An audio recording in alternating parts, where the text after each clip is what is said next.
उस टाइम भी एक शख्स था। ये आप क्या करने जा रहे हैं, आप किस तरफ लग गए हैं? उनका मकसद अच्छा था, मकसद उनका नेक था, तो ये हो सकता है। ट्रैफिक भी इतना और फिर रश भी इतना। ये जिंदगी कोई फूलों की सेज तो है नहीं।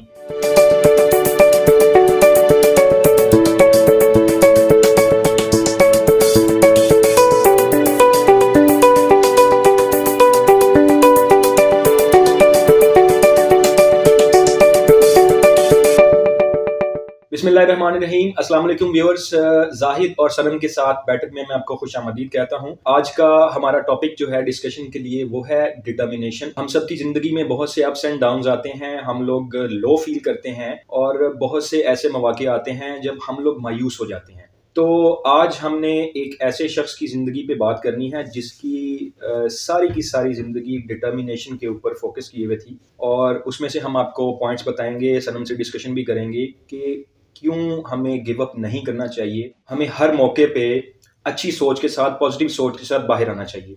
तो सनम, आज हम डिस्कशन करेंगे इमरान खान साहब के ऊपर।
लास्ट बॉल तक खेलना चाहिए। खान साहब की जो ज़िंदगी है, अगर हम उनके की माइलस्टोन्स देखें तो शुरू से लेके अब तक उनकी जो ज़िंदगी है वो डिटर्मिनेशन के ऊपर ही चल रही है। शुरू में जब उन्होंने क्रिकेट शुरू की अपने स्टूडेंट के ज़माने से ही, तो वो फास्ट बॉलर बनना चाहते थे और उन्होंने ख़ुद बताया कि फास्ट बॉलर बनने के लिए उनको काफ़ी स्ट्रगल करना पड़ी। उसके बाद उन्होंने ऑलराउंडर उसमें आने के लिए, ऑलराउंडर के लिए बैटिंग के ऊपर फोकस किया और उसमें अपने आप को प्रूव किया, और इवेंचुअली जो उनका क्रिकेट के अंदर प्राइम था वो था वर्ल्ड कप को जीतना। और उसमें मैं आपको उस पॉइंट पे लेके जाना चाहता हूँ कि जब हम मैचेस ग्रुप स्टेज के हार चुके थे और कभी बारिश का वेट कर रहे थे, कभी किसी दूसरी टीम के हारने का वेट कर रहे थे, लेकिन उस टाइम भी एक शख्स था जो डिटर्मिन्ड था कि हम ये वर्ल्ड कप लेके जाएंगे। देखिए, ये तो हमारा मज़हब भी कहता है ना, ये तो हमारा मज़हब हमें बताता है कि आप उम्मीद एक तो अच्छे की रखें और आप कभी उम्मीद छोड़ें ना। तो खान साहब शुरू से ही ऐसे हैं, वो शुरू से ही उनको होता है कि लास्ट बॉल तक आप अपनी ट्राई करें, जब तक आप आउट हुए नहीं तब तक आप क्यों माने कि आप आउट हो गए। बाकी टीम के जो मेंबर्स थे वो आई थिंक अपने बैग पैक कर रहे थे कि हमने वापस जाना है, टिकट्स बुक हो रही थी कि यार अब तो हम हार गए हैं, लेकिन एक ही आदमी था जो बार बार ये कह रहा था कि हम ये वर्ल्ड कप लेके जाएंगे, आप लोग किधर जा रहे हैं, हमने ये वर्ल्ड कप लेके जाना है।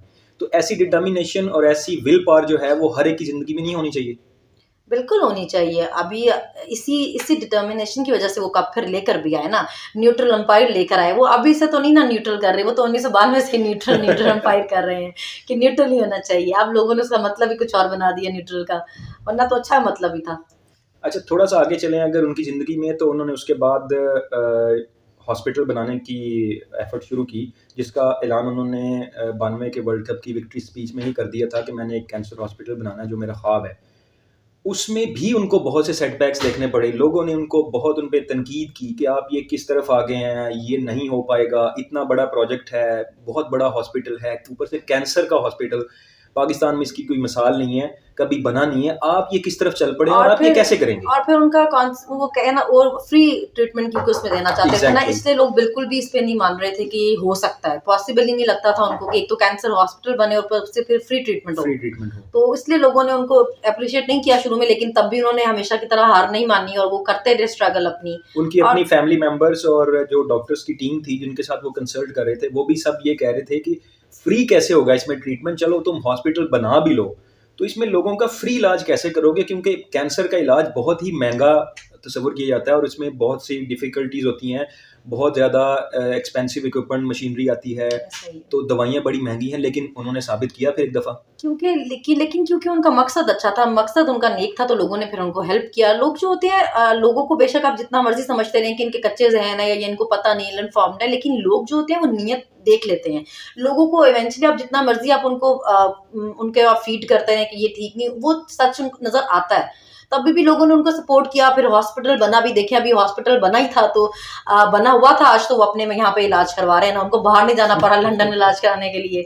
अगर बनाए होते अच्छे हॉस्पिटल तो बाकी के लीडर भी आज यहीं बैठे होते और अपने-अपने हॉस्पिटल्स में आज इलाज करवा रहे होते। यानी वो बड़े दूरंदेश थे। कंफर्ट के साथ ये कह सकते हैं कि मैं अपने ही बनाए हुए हॉस्पिटल में अल्हम्दुलिल्लाह हाँ, पाकिस्तान के अंदर ही इलाज करा रहा हूँ। ऐसे ही। और अगर देखा जाए तो 2 मर्तबा ऐसे मौके आए हैं कि जब वो लिफ्ट से गिरे थे, हुँ, उस वक़्त भी वो शौकत खानम में गए थे और आज जब उनकी टाँग में गोलियाँ लगीं और अल्लाह ताला ने उनको नई ज़िंदगी दी, तो उस वक़्त भी वो शौकत खानम के अंदर इलाज उन्होंने करवाया।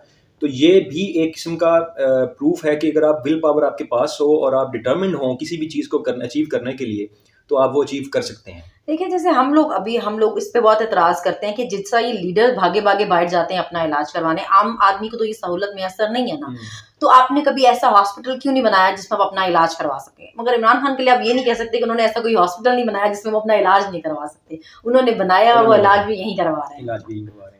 अच्छा, उससे थोड़ा आगे चलते हैं। उन्होंने उसके बाद हॉस्पिटल की स्ट्रगल शुरू की, साथ में उन्होंने पॉलिटिक्स को भी जॉइन किया। उन्होंने अपनी पार्टी रजिस्टर करवाई, पाकिस्तान तहरीक-ए-इंसाफ, और उस पे भी वंस अगेन उनकी फैमिली की तरफ से, उनके दोस्तों की तरफ से, तमाम लोगों की तरफ से उनको तनकीद का सामना करना पड़ा। खान साहब जब भी कोई स्टेप लेते थे, तो लोग जो हैं वो उनके अगेंस्ट हो जाते थे कि ये आप क्या करने जा रहे हैं? आप किस तरफ लग गए हैं? ये आपके करने का काम नहीं है। तो पॉलिटिक्स पे भी लोगों ने उनको यही कहा कि आपके करने का ये काम नहीं है। जैसे हॉस्पिटल बनाना आपके करने का काम नहीं था। जैसे क्रिकेट में आपने वो हार रहे थे, आप वो वर्ल्ड कप के ऊपर आप वाहिद आदमी था जो कह रहा था कि हम जीत के आएँगे।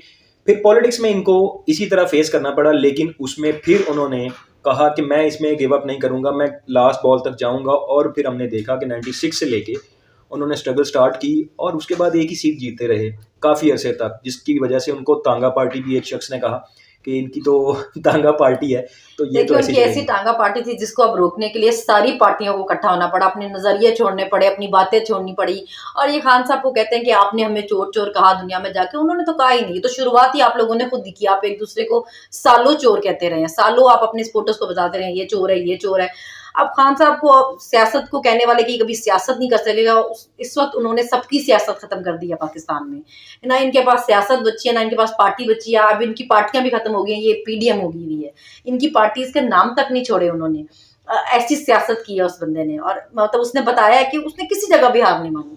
हमने उनकी एग्ज़ैक्टली। लाइफ से देखा ही है कि उन्होंने जब-जब उन्हें लोगों ने बताया कि आप ये नहीं कर सकते, तब-तब उन्होंने वो करके बताया कि ये हो सकता है। बेसिकली उन्होंने जो इम्पॉसिबल का वर्ड था और हम अक्सर वो पढ़ते हैं आई एम पॉसिबल, उसको उन्होंने वाक़ई साबित किया कि कोई भी चीज़ इम्पॉसिबल नहीं है अगर आप एक अच्छे पॉज़िटिव स्टांस के साथ चलते रहें और आप कभी गिव अप ना करें, आप पीछे ना हटें, आप मायूस ना हों, तो आप वो एक ना एक दिन आप वो अचीव कर लेंगे। ऐसे ही है। और उसमें आप पॉलिटिक्स के अंदर भी आपकी जो गोल होता है वो ये तो नहीं होता कि मैंने पॉलिटिक्स में आना है तो मैंने एक सीट जीत लेनी है और यही मेरी ज़िंदगी का मकसद है या पॉलिटिक्स में आने का मकसद था। पॉलिटिक्स में आने का उनका मकसद था पावर में आना, ताकि वो पावर में आके लोगों की ज़िंदगी को बदल सकें, लोगों के लिए कुछ अच्छे काम कर सकें, उनकी हेल्थ, एजुकेशन, इन सेक्टर्स के अंदर इम्प्रूवमेंट ला सकें। तो उनको पहला मौका 2013 में मिला, जब वो केपीके में। केपीके की गवर्नमेंट उनको मिली। तो उसके अंदर फिर उन्होंने मेहनत की और प्रूव किया। उसमें भी एक बहुत ही इम्पोर्टेंट बात थी कि केपीके की हिस्ट्री में 2 दफ़ा किसी को मौका नहीं मिला हुआ, तो आई थिंक पीटीआई एक वाहिद तो पार्टी देखिए है। उन्होंने वहां मतलब काम किया था तो फिर उनको दूसरा चांस दिया ना केपीके में, वहां पे उन्होंने कोशिश की, उन्होंने अब तो शौकत खाना भी वहां पे बनाया उन्होंने दूसरा, और वहां पे उन्होंने चेंजेस किए जो लोगों को नजर आए, जो लोगों ने फील किए कि सिस्टम चेंज करने की। बेसिकली हम आज तक अपनी आवाम को ये बताते रहे हैं कि चेंज ये है कि आपने कहीं सड़क बना दिया, आपने कहीं पुल बना दिया, सिस्टम चेंज करने के लिए आपने कभी कोशिश ही नहीं की, क्योंकि वो सिस्टम आपको फायदा दे रहा था। और खान साहब के पीछे सब इसलिए क्योंकि उन्होंने वो सिस्टम चेंज करने की कोशिश की। केपीके में से उन्होंने शुरू किया, मगर केपीके से चेंज देके इनको लगा कि ये तो मतलब हमारे गले पड़ जाएगा अगर सारे ही चेंज कर दिया और सारा ही हो गया, तो इसीलिए फिर सबको इकट्ठे होना पड़ा और सारे उनके पीछे मिलकर पड़ गए हैं, क्योंकि चोरियां और सालों की खतरे में है, करप्शन खतरे में है। और अगर उसके बाद आगे चलें और 2018 में देखें तो खान साहब जब सेंटर में आए, फेडरल गवर्नमेंट बनाई, तो हम देखते हैं कि पहली दफ़ा अवाम को ये फील हुआ कि गवर्नमेंट जो है वो उनके लिए बहुत कुछ कर सकती है। उसकी मैं आपको एक एग्जांपल देता हूँ कि जो हेल्थ कार्ड है, ये केपीके में शुरू हुआ 2015-16 के राउंड अबाउट, और उसके बाद जब फेडरल गवर्नमेंट में आए तो उन्होंने इस पे डिफरेंट इलाज ऐड किए और इसको फ्री कर दिया, प्राइवेट हॉस्पिटल्स के लिए इंश्योरेंस करवा दी।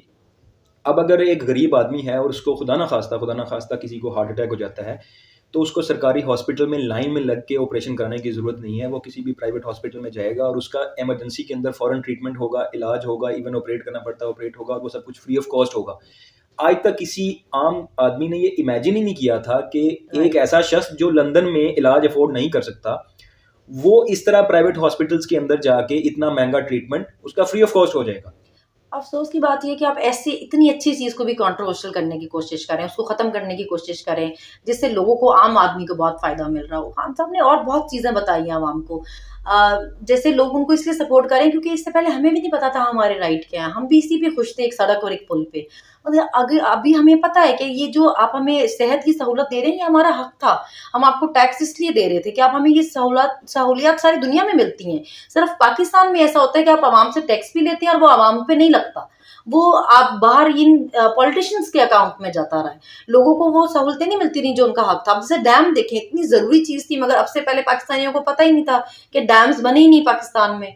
और आगे क्लाइमेट अब जैसे चेंज की वज़ह से जो सैलाब जितनी शिद्दत से आया, क्यों? क्योंकि आपने सारे दरख्त ही काट दिए हुए थे। आप सड़कें पुल बनाते रहे, दरख्त लगाने के बारे में कभी बताया ही नहीं। बाय द वे जब खान साहब ने बिलियन ट्री सुनामी का प्रोजेक्ट शुरू किया था, उस पे भी बहुत मजाक बना। उस पे भी उनका मजाक उड़ाया गया कि ये अब किस तरफ चल पड़े हैं। ये पहले हॉस्पिटल पे उन्होंने मजाक उड़ाया, फिर पॉलिटिक्स में आने पे मजाक उड़ाया, फिर उन्होंने कहा ये दरख्त लगाने की क्या जरूरत है, और वो भी 1 अरब दरख्त लगाने की क्या जरूरत है। लेकिन आज आप उन्हीं की उस विजन को अगर देखा जाए तो वो बिल्कुल सच्चा साबित हो रहा है। और आज पूरी दुनिया ये कह रही है कि हमें ग्रीन रेवोल्यूशन की तरफ जाना है और हमें दरख्त लगाने पड़ेंगे। पता नहीं ये कैसे लीडर्स हैं जिनका कोई विजन ही नहीं है, जिन जो दूर के बारे में, मतलब फ्यूचर के बारे में सोचते ही नहीं है। इनको समझ ही नहीं आता अभी डैम कितना जरूरी है पानी के लिए।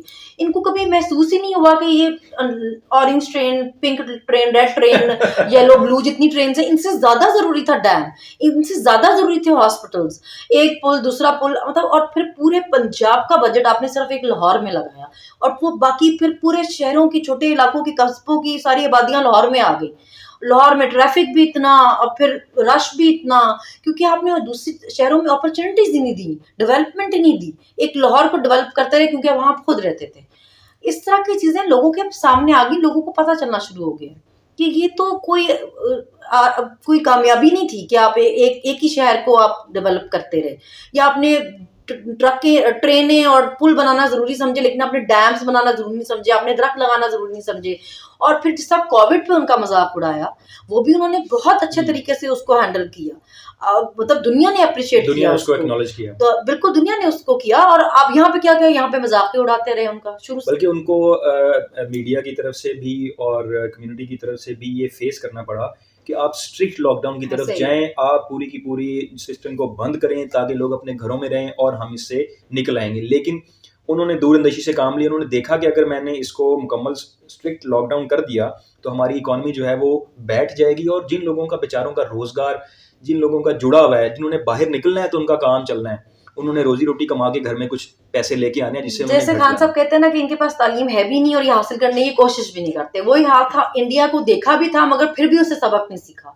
उन्होंने तो इंडिया को देखा, उनको अंदाजा हुआ कि ऐसे नहीं कर सकते हम। जैसे वहां पे अफरा तफरी हो गई एकदम से, अगर हमने यहाँ कर दिया हम तो, क्योंकि पाकिस्तान तो वैसी कोई अमीर मुल्कों में तो नहीं आता ना जहाँ पे आप लोगों का रोजगार बंद कर दें और किसी को कोई फर्क ही नहीं पड़ेगा। चाइना में उन्होंने बंद किया क्योंकि वो अपने लोगों को संभाल सकते थे, पाकिस्तान अफोर्ड ही नहीं कर सकता था ये। तो ये तो बहुत उनकी तरफ से बहुत अच्छी मूव थी कि उन्होंने स्मार्ट लॉकडाउन लगाया। अगर हमारे ऊपर इतने कर्जे ना होते, हम लोग भी, हमारी इकोनॉमी भी एक स्ट्रॉन्ग इकोनॉमी होती और हम लोग अमीर मुल्क होते, तो शायद हम लोग अगर हमारे पैसे बाहर ऑफशोर अकाउंट्स में नहीं होते।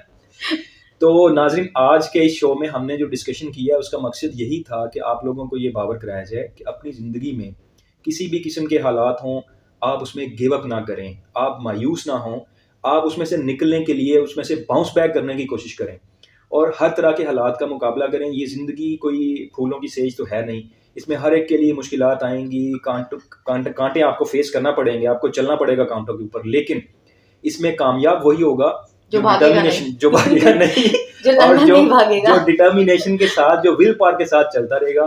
तो हम इस शो के जरिए पूरी कौम को मैसेज देना चाहते हैं कि खान साहब की जिंदगी को देखें और उसमें से सीखें, फाइट बैक करें और लास्ट बॉल तक जरूर खेलें। Thank you very much.